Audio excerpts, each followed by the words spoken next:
fiquei muito feliz com o convite, agradeço muito a presença de todos vocês aqui e que possamos nós refletirmos um pouquinho, principalmente quem nos fala, né? Porque a gente faz um estudo primeiramente para a gente, para depois a gente compartilhar. Nós estamos numa geração, numa era, onde a amorosidade é de suma importância para que possamos colocar em prática em todas as áreas do nosso viver aqui na Terra. Na nossa casa, com os nossos familiares, na nossa sociedade, no nosso núcleo de orações, no nosso trabalho. Então, é de fundamental importância começarmos a mexer um pouquinho dentro de nós, quais os sentimentos latentes que estão aqui guardadinhos, só esperando a nossa vontade, né, de buscar este entendimento, entender um pouquinho mais sobre o nosso turbilhão de emoções. Então, a amorosidade é isso que a gente vai falar um pouquinho aqui.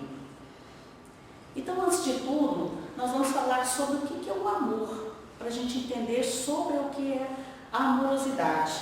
Então, o amor é a expansão da consciência divina, que tudo cria, mantém, ampara e permite. A primeira pergunta do Livro dos Espíritos fala: que é Deus? Deus, inteligência suprema, causa primária de todas as coisas. E ele reforça aqui também: é a força gravitacional de Deus, na qual todos e todos gravitam. Quando nós nos propusermos a verdadeiramente a trabalhar os nossos sentimentos e as nossas emoções, estaremos cada vez mais pertinhos daquele que nos criou. E quanto mais o Espírito se coloca sob o amparo das leis nascidas do amor de Deus, mais se aproxima dele. Então, nós vamos entender como é que nós vamos chegar mais próximo dele? Meu Deus, como que eu faço isso? Qual que é a estratégia? Então, nós vamos olhar direitinho. E toda a lei está implícita nos dois grandes mandamentos de Jesus de Nazaré: amar a Deus sobre todas as coisas e ao próximo como a si mesmo. Então, lá no Livro dos Espíritos, no capítulo 11, ele fala lá, Fênelon, ele fala uma coisa bem interessante, que os efeitos da lei de amor é para nosso aperfeiçoamento moral, né, da raça humana, e a felicidade durante a nossa vida terrestre. Então, o amor está em todos os lugares. Então, Paulo, nas cartas aos Atenienses, ele fala: em Deus nos movemos e existimos, porque Deus é amor. Então, por isso que nós estamos banhados no amor de Deus, na sua benevolência, na sua imutabilidade, na sua justiça e na sua bondade.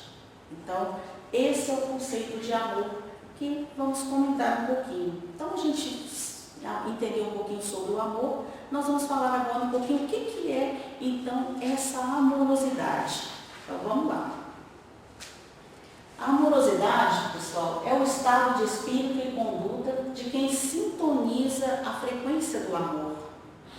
Cria um estado interno e coerência, serenidade que se expressa em forma de conduta afetuosa. É a atitude de comportamento que resulta no estado interior rico de afeto. E são 3 os caminhos evolutivos principais para esculpir esta amorosidade, que é a empatia, a gratidão e a autenticidade. Então, esse é um estado, enquanto o amor nos envolve, nos banha da sua luz, da misericórdia divina, a amorosidade é um estado de espírito que vamos conquistando no decorrer da nossa caminhada evolutiva durante eras e eras. Então, o que somos hoje, o que apresentamos hoje é resultado de toda essa caminhada. Tivemos dificuldades, tivemos alegrias, tivemos momentos de bênçãos, tivemos momentos difíceis. Então, tudo isso é o resultado onde vamos expressar o nosso sentimento de afeto àqueles que estão ao nosso redor, àqueles que compartilham atualmente a existência com a gente. Nós temos aí a empatia, né, a gratidão e a autenticidade. Então, o que é esta empatia, né? Então, nós estamos envolvidos nesta faixa vibratória. Então, a empatia é a capacidade de nós identificarmos com a outra pessoa. Quando nós chegamos perto de uma pessoa, começamos a conversar, começamos a entrosar com ela. Então, essa envolve aquele laço, aquele elo de carinho, de atenção. Então, essa é a empatia. É o primeiro contato com a comunicação que a gente faz com a pessoa. Um dos itens para que nós possamos desenvolver lá é a disposição maior para servir. Quando nós somos empáticos, nós temos uma disposição maior para servir. Nós estamos mais solícitos às reivindicações, mesmo que sejam difíceis, mas o que tiver ao nosso alcance, nós iremos fazer, nós iremos compartilhar. E isso é muito importante, porque dá abertura ao nosso coração para nós compartilharmos energias e aprendizados únicos. Eu falo uma coisa para vocês dessa disposição para servir. Eu tive um exemplo recentemente. Eu trabalho num posto de assistência lá no Morada Nova. Então a gente atende crianças bem carentes, pessoas bem necessitadas, tanto do alimento material quanto do espiritual. E sempre fiquei durante anos e anos lá no Morada Nova, fazendo assim a questão do passe, da palestra, né, dando lá para os adultos. E um dia começa a rodar, que é enorme lá. Então a salinha é uma árvore, a gente coloca as cadeirinhas, uma lona e bota a meninada lá para escutar tudo mais. E aí um dia eu estou lá rodando tudo, né? Deixa eu dar uma voltinha aqui, né? Fui lá na evangelização. Aí a professora lá, estou tendo dificuldade, de criança de 3 a 7 anos, não estou tendo gente para fazer a evangelização. Aí veio a minha consciência, né? Puxando as orelhinhas. Aí falou assim, por que você não faz? No meu íntimo assim, por que você não vai dar aula para as crianças? Eu falei, meu Deus, mas... Falei, tá, né? Eu nem discuto muito. E aí eu resolvi pegar a evangelização de 3 a 7 anos. Nunca dei aula para criança. Eu acho que eu sou meio sem graça para criança. E aí, o que aconteceu? Eu comecei a dar aulinha para os pequenininhos. E aí vinha tia, agarrava na minha perna, me abraçava. E aquilo, gente, foi uma eclosão. Eu não tenho filhos, então não sabia o que é o sentimento de uma criancinha. Então, aquilo foi uma eclosão de sentimentos, de emoções, né, que despertou a vontade mais ainda de servir. Então, dá uma sexta-feira que eu vou aos domingos cedinho, então dá uma sexta-feira eu já começo a fazer aulinha, o que eu vou fazer para essas crianças, o que a gente vai... Então, a empatia que eu tive com essas crianças me faz uma pessoa melhor. Aqui no caso, a afetividade, pessoal. Então, a afetividade é quando potencializa-se no ser humano em revelar os seus sentimentos. Então, a relação aos outros, seres ou objetos. Então, a afetividade, quando desenvolvemos, ficamos mais, né, abertos, entendemos melhor ali o mundo daquela pessoa. E a generosidade é também uma das faixas vibratórias da empatia. Por quê? Porque é quando nós se disponibilizamos e até nos sacrificamos por alguém, por alguma atitude a essa situação da pessoa. Então, daquele que a gente está tendo convívio. Quantas vezes, e que às vezes mal percebemos, podemos estar, né, cedendo alguma coisa, principalmente no núcleo familiar, nós cedemos alguma coisa para filhos, para a esposa, para o pai, para a mãe. Então, essa é a generosidade. E a disposição de acolher e entender o seu próximo. Então, nós temos que ter essa disposição, porque senão nós não vamos abrir a empatia em nosso coração. Então, muitas das vezes, o acolhimento começa como que nós vamos fazer? Com um sorriso, com uma alegria de estar ali, presente, porque às vezes as pessoas conversam com a gente, mas está com a cabeça em outra dimensão, né? Então a gente viu ali nas fotos, né, a empatia. E no clima da gratidão, um olhar mais justo. O que é esse olhar mais justo? A imparcialidade. Nós temos que ser imparciais em algumas situações de nossas vidas, temos que ser imparciais, principalmente quando nós trabalhamos no atendimento fraterno, na conversa fraterna, nós temos que ouvir e ter essa imparcialidade, porque ali é uma abertura das pessoas, ou aqueles que estão querendo trocar, né, um conselho, uma vivência. Então, é importante a gente trabalhar essa imparcialidade. Uma vez, pessoal, eu não esqueço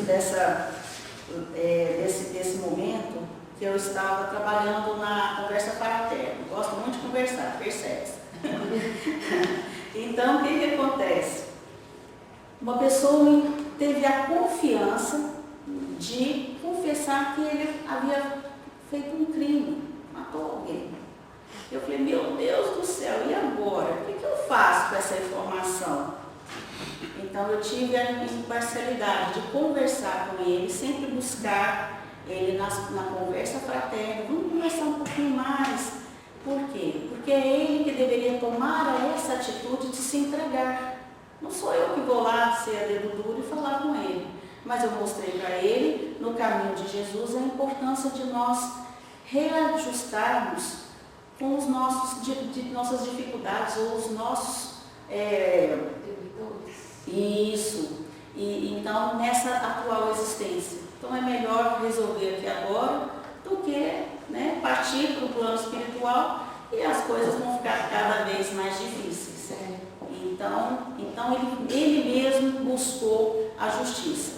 Tá? Então, essa é a imparcialidade que a gente, né, muitas das vezes, tomamos a emoção fica mais acelerada, a gente toma partido, né? Então, mas no momento de um atendimento fraterno, de uma conversa amiga, de um conselho, de uma orientação, na gratidão a gente tem que expressar esta imparcialidade. E a gratidão, pessoal, é o reconhecimento das coisas boas que existem na vida. Então, essa é importante a gente colocar em pauta, que sempre que agradecemos a Deus, agradecemos a todos os momentos, mesmo que tenhamos dificuldades, mas fazem parte deste processo de crescimento, de busca. Então, todos os momentos da nossa vida temos fases boas, fases de aprendizados mais difíceis, provações ou até mesmo as expiações. Mas que sejamos gratos por estarmos aqui, neste corpo físico, para que a gente continuemos a nossa caminhada. Ser capaz de aplicar o perdão nas suas relações, fruto da compreensão maior. Então, a gratidão, quando nós reconhecemos que somos filhos de Deus, e muitas das vezes o perdão, ele é difícil, ele é muito difícil de trabalharmos ele em nossos corações. Mas a gente vai com a busca, nos compreendendo que aquela pessoa, muitas das vezes, é o grau de entendimento dela e não como gostaríamos que fizesse, né, que fosse. Então a gente vai começando a alinhar esses processos para que nós possamos, né, perdoar qualquer coisa que seja, né? Então, o perdão, ele é um processo mental que nos visa a eliminação de qualquer ressentimento.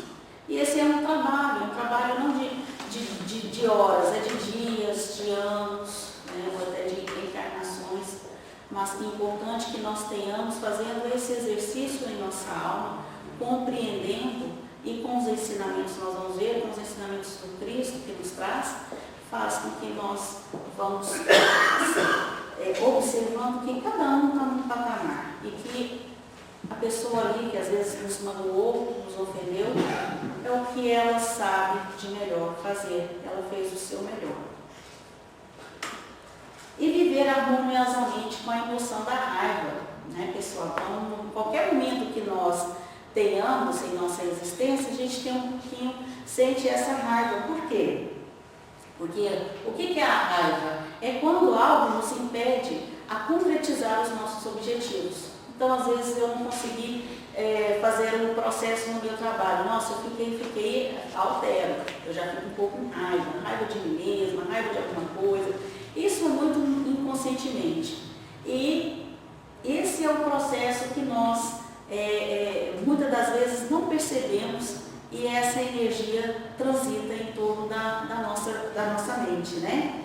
Então, a raiva, ela também era atrelada à sensação da frustração, né? Quando nos tratamos injustamente, quando as pessoas nos tratam injustamente, tá? Como nós somos desrespeitados, nós sentimos raiva, isso é natural. Então, o que acontece com a raiva? O que acontece com esses sentimentos? Sentimos eles, mas deixamos passar. Nós aprendemos com eles, mas deixa passar. Por quê? Porque quando nós retemos, aí que mora o problema. Aí onde nós frustramos, nos magoamos, temos o ressentimento, e isso é anos e anos de processo para que a gente possa mudar esta vibração em torno de nós. E na autenticidade, no ambiente da autenticidade, o que é a autenticidade? É ser aquilo que você pensa, que você sente, né? É ser verdadeiro. Então, a coragem de ser quem são. Muitas das vezes, nós nos omitimos os nossos sentimentos, as nossas emoções para as pessoas.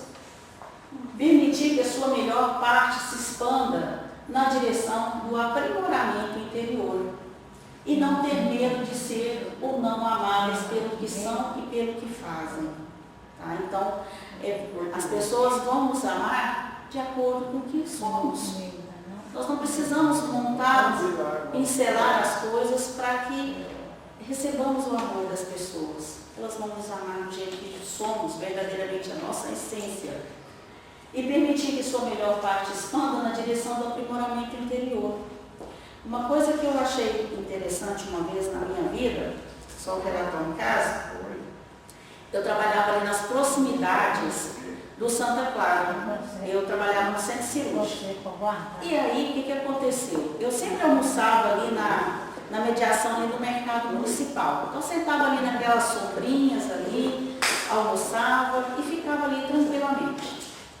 Um dia, apareceu um morador de rua que foi em mesa, que ficava ali cheio e tudo mais, e de mesa em mesa ele ia, conversava, jogava uma conversinha fora, o pessoal não dava muita bola para ele. Aí ele ia na primeira mesa, ele conversava alguma coisa, se dirigia boa tarde, né? A pessoa não dava muita importância para ele. Ele saía, passava na segunda mesa, na terceira mesa, até chegou na minha mesa. Eu estava sozinha. Aí eu falei, nossa, aquele moço deve estar com fome. Então, vou oferecer ele um prato de comida. Aí ele chegou em mim, todo respeitoso, falou, boa tarde. Eu falei, boa tarde, tudo bem com o senhor? Ele, tudo bom. Eu falei, o senhor aceita almoçar aqui e tal, né? Aí ele pegou e falou assim, não, minha filha, eu não quero um prato de comida, eu queria conversar, eu queria um prato de afeto.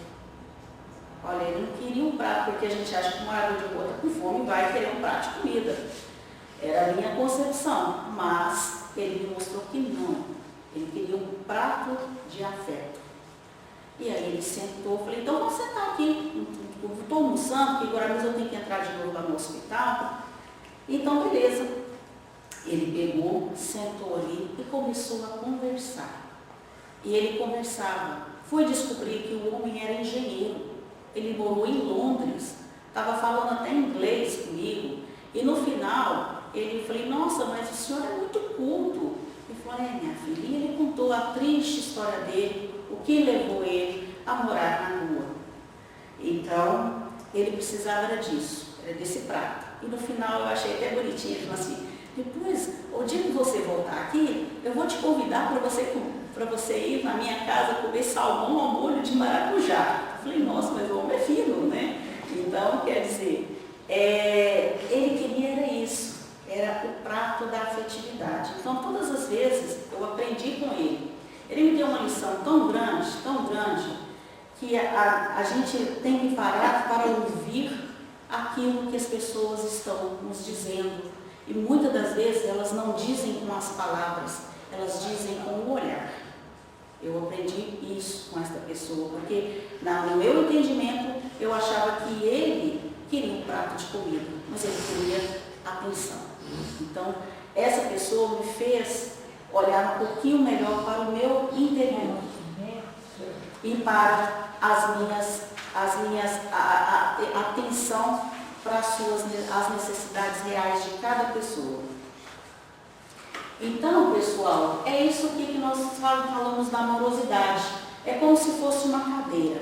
Ali está, em cada pezinho da cadeira, o autoconhecimento, o nosso autoconhecimento, a nossa autoconquista, a nossa autoconfiança, o nosso autoaperfeiçoamento.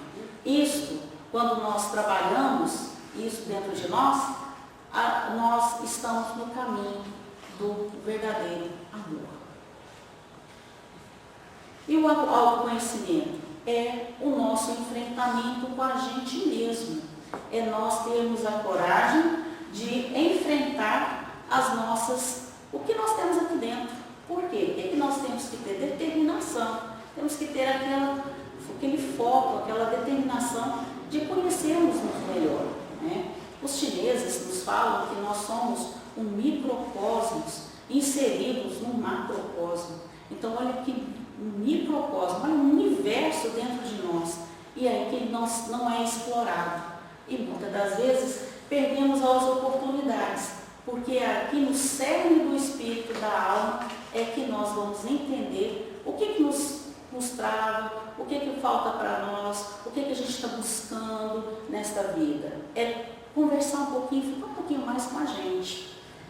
Segurança. A segurança de quê? De saber que estamos no caminho certo.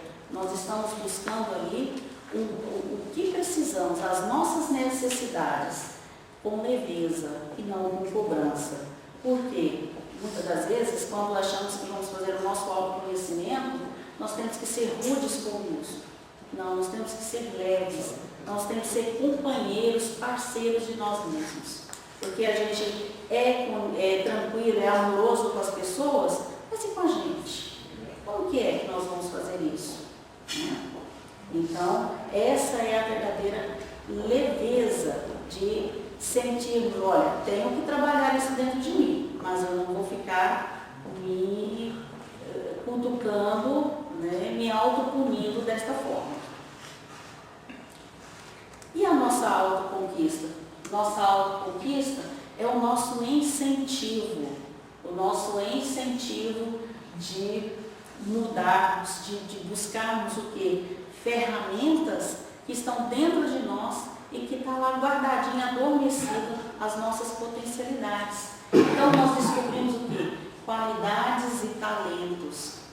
Então isso é quando nós abrimos o nosso potencial. E aqui na Casa Espírita nós podemos, por exemplo, no caso do meu exemplo, eu nem sabia que eu conseguia mexer com o menino, tanto é que a professora-chefe lá falou assim, nossa, Carla, você leva jeito para criança. Eu não sabia que eu levava jeito para criança, e que as crianças estavam muito empolgadas com as aulinhas, chegava lá, já montava a cadeirinha, já sentava debaixo da árvore, já estava esperando a gente chegar para dar a aulinha. Então, isso a gente vai descobrindo. Uma pessoa vem aqui, fala alguma coisa, tem uma voz, né, tem tudo, um potencial, uma oradora, né? Então, é assim que a gente vai descobrindo as nossas qualidades, os nossos talentos, as nossas potencialidades e o nosso domínio pessoal. Quando nós começamos a entender o domínio pessoal, é quando nós começamos a entender melhor o que sentimos, o que pensamos, porque a tríade mental, ela é, segundo a obra de Joana de Ângeles, ela é também um triângulo. Na base delas são os nossos pensamentos e as emoções. Então, as emoções é que dão a nuance, a cor aos nossos pensamentos. E no ápice desse triângulo é a nossa vontade. Então, tudo o que somos, o que estamos trabalhando, o que estamos buscando, é de acordo com a nossa vontade. A nossa vontade, então, de vencermos. Então, é a nossa força que colocamos ali para empenhar e nos empenharmos a nós trabalharmos o nosso interior. E a nossa cordialidade é a simpatia, o afeto, a gentileza, tudo isso envolve. Temos que nos cuidar muito, temos que ser gentis com a gente. Aí vem a autoconfiança, né? Que é a nossa aceitação, é quando nós aceitamos nós mesmos. Quando a gente tem essa aceitação, eu estou como eu estou apresentando, mas eu quero dar uma melhoradinha, vamos melhorar, vamos trabalhar, vamos exercitar, vamos fazer algo que nos eleve os pensamentos. Uma boa leitura, um estudo, um desafio. Então, essa é a valorização, porque sentimos que temos potencialidades. E cada um de vocês tem potencialidades únicas. Então, cabe a nós descobrirmos e aceitarmos. E a nossa honestidade emocional também, que é o importante nós sermos honestos. Porque muitas das vezes, quando a gente está fazendo o nosso autoconhecimento, nós ficamos, às vezes, passando pano ali e tudo mais, mas eu estou assim, mas eu vou buscar a minha melhoria. Eu vou ter fortalecimento na oração, né? Buscar a prece, buscar o trabalho, buscar ferramentas para que possamos nos autodescobrir. E a nossa assertividade, né? A assertividade, ela determina como que o indivíduo consegue uma posição clara na sua vida. Ela vai te determinar isso. O que você pretende alcançar. Então, tudo na vida da gente temos objetivos. A parte espiritual não é diferente. O que buscamos? O que queremos ser com todo esse conhecimento, com todo esse manancial de aprendizados que estamos recebendo e temos a honra, as bênçãos de estar numa casa de oração onde estamos trabalhando para isso. Tudo na vida da gente tem um porquê, tem um objetivo e o nosso crescimento espiritual não é diferente. Fechando aqui, aquelas 4 cadeirinhas, a cadeirinha das 4 perninhas, nós temos o acolhimento. Nós falamos tanto dessa questão do acolher, né? A questão de trazer para nós o nosso autoacolhimento e, ao mesmo tempo, o acolhimento daqueles que estão ao nosso redor. Independe de quem seja, pai, mãe, irmão, filho, desconhecido, o que for, né? É o nosso autopertencimento, é sentirmos que fazemos parte desta vida, deste grupo, deste agrupamento, da nossa família. Então, tem muita gente que às vezes se sente totalmente deslocado. E isso é ruim, porque ele ainda não encontrou a sua verdadeira essência, no sentido de estar buscando quem é ele realmente, né? Então, muitas das vezes, a gente se perde nesse acolhimento, tá? Então, uma coisa que eu achei até interessante nessa questão do acolhimento, uma vez lá nesse posto de assistência, aí eu vi pelos meus próprios olhos o que é a multiplicação dos pães. Acredito que vocês também já viram isso em trabalhos de assistência, de levar algum alimento para alguém. Então, lá no posto de assistência, nós fazemos um café, então a gente leva o café, depois a gente leva o café das crianças, o café para os adultos, fazemos a sopa. Enquanto vai acontecendo isso, a gente tem a alfabetização dos adultos, as palestras, a conversa com as gestantes. Então temos esse núcleo. E aí o que acontece? Um dia fizemos um café com a quantidade que sempre comprávamos. A gente envia. E, pessoal, foi chegando gente, e eu olhava a comida e olhava o povo chegando, e meu Deus do céu. Mas vamos acolher todo mundo. Vamos acolhendo todo mundo, o povo chegando. Senhor da glória, essa comida não vai dar não. Essa comida não vai dar. Aí a minha amiga pegou e falou assim, Carlinha, vamos pedir a Deus para nos ajudar para alimentar esse pessoal, porque eles chegavam famintos mesmo. E aí eu falei, não, Senhor, pedimos a Deus, pedimos, né, misericórdia para alimentar aquele pessoal que estava chegando ali naquela alegria de receber um pão, né, um pão com manteiga, um pão com molho.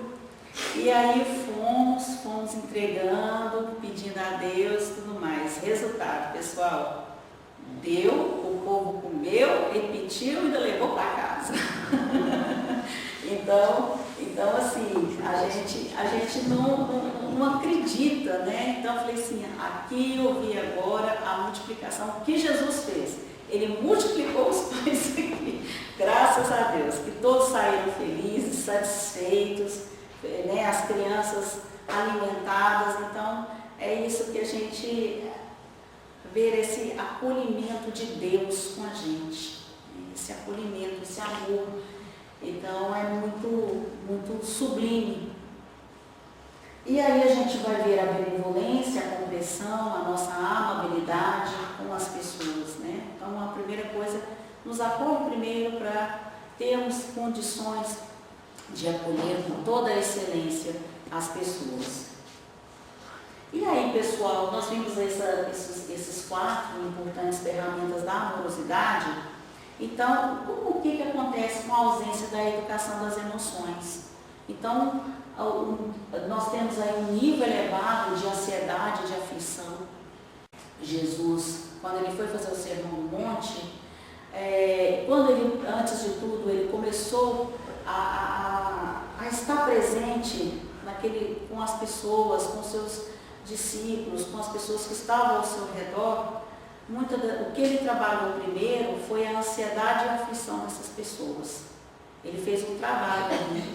Ouvindo, fazendo culto no lar, trabalhando com elas, falando das bem-aventuranças, ensinando essas pessoas o valor da vida, o valor das suas potencialidades. Tá? Então, ele retira esse nível elevado dessas emoções, dessas aflições e começa a colocar o bem-estar, acreditar, fazer com que aquelas pessoas acreditassem nelas mesmas. Né? Então, esse é um processo. Tudo é um processo no tratamento dos nossos sentimentos e das nossas emoções. A inquietude também, né? A gente fica inquieto, desassossegado, desenfreado, tudo mais, né? Desapessoado, né? Quando minha avó falava. Pensamento acelerado, né? O pensamento fica ali ativo 24 horas, tem gente que nem consegue dormir direito, né? Então, às vezes tem que tomar um remedinho para dar uma sossegada no espírito. E desordenação de sentimentos, é aquela inconstância, né? Uma hora explode, outra hora está de cabisbaixo. Então, tudo isso é a ausência da nossa educação das emoções. E já tivemos isso, e às vezes, a maioria nós temos ainda, em níveis diferentes. Então, o processo dos nossos aprendizados em sociedade, nos nossos lares, na nossa casa de espírita, em qualquer núcleo de oração, na sociedade, no nosso trabalho, é esse aprendizado de trabalhar, equilibrar as nossas emoções. E o abandono, quando nós resolvemos nos abandonar a si mesmo, muitas das vezes a gente nem percebe que fazemos isso.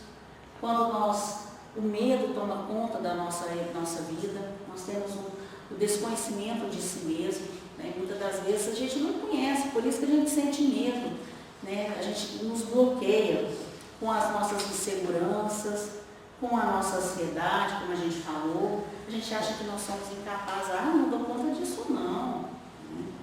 Mas nós temos potencialidades para isso. A carência, a falta de si mesmo, né?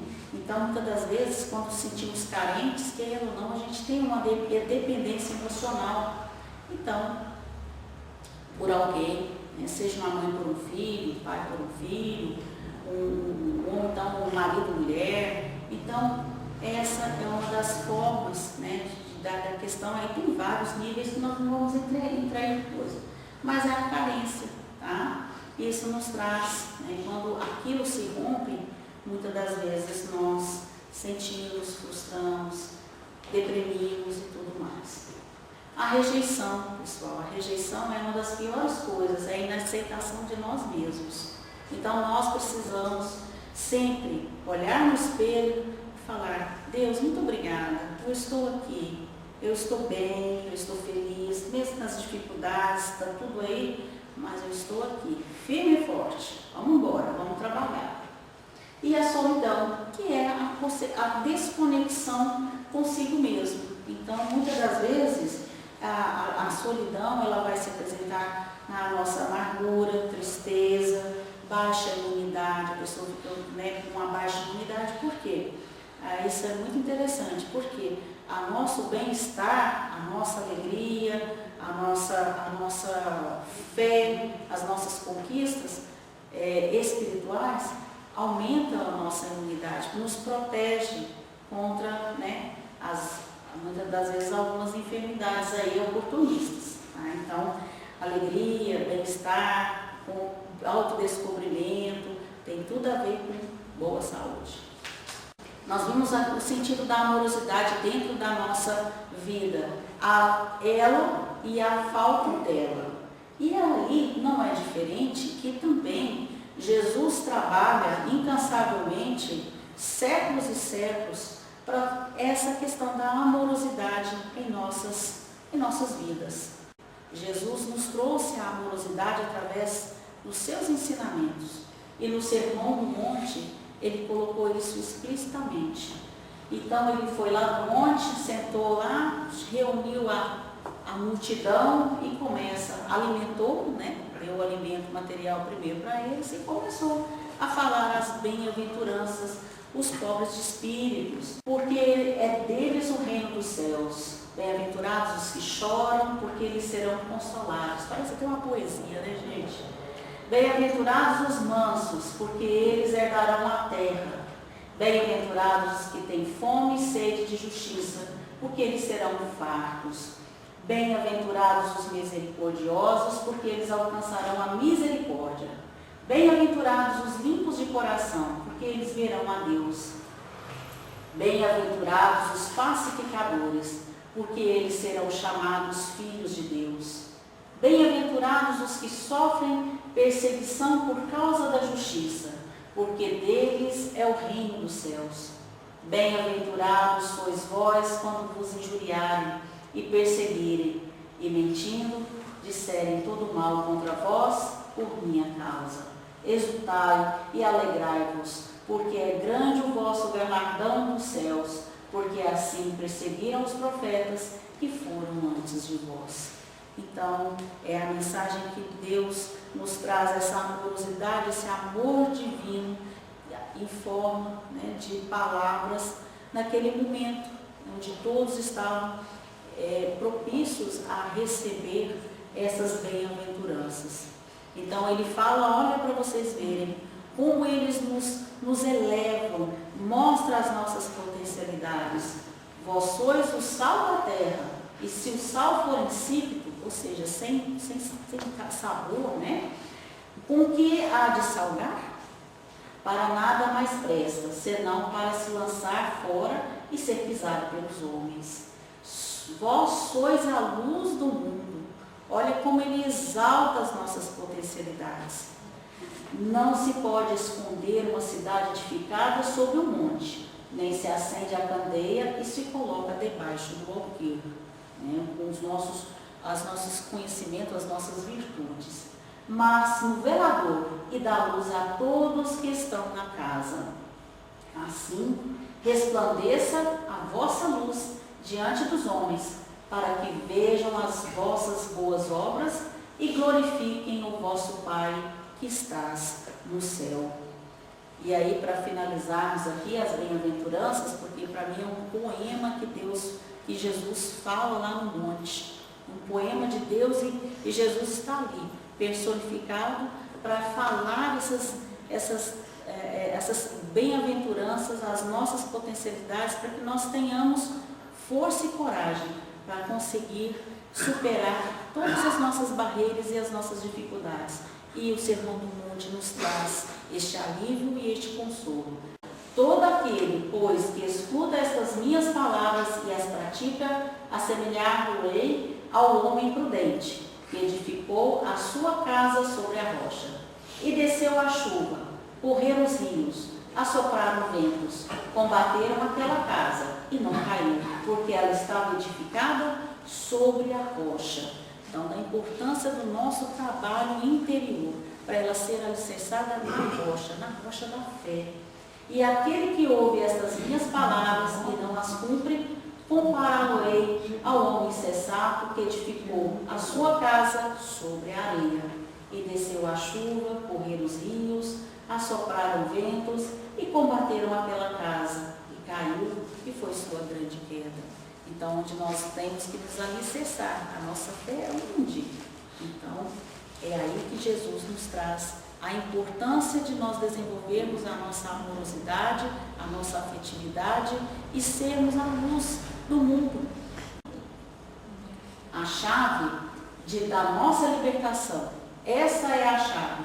Encontrando-se com o próximo, descobrirá Deus. Então, essa é a chave que Jesus nos traz.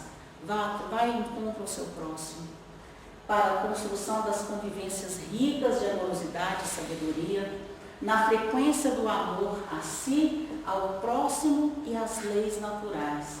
O Espírito ele vai recuperar o seu poder de amar e a autoestima será desenvolvida, o amor próprio e a paz íntima restabelecida.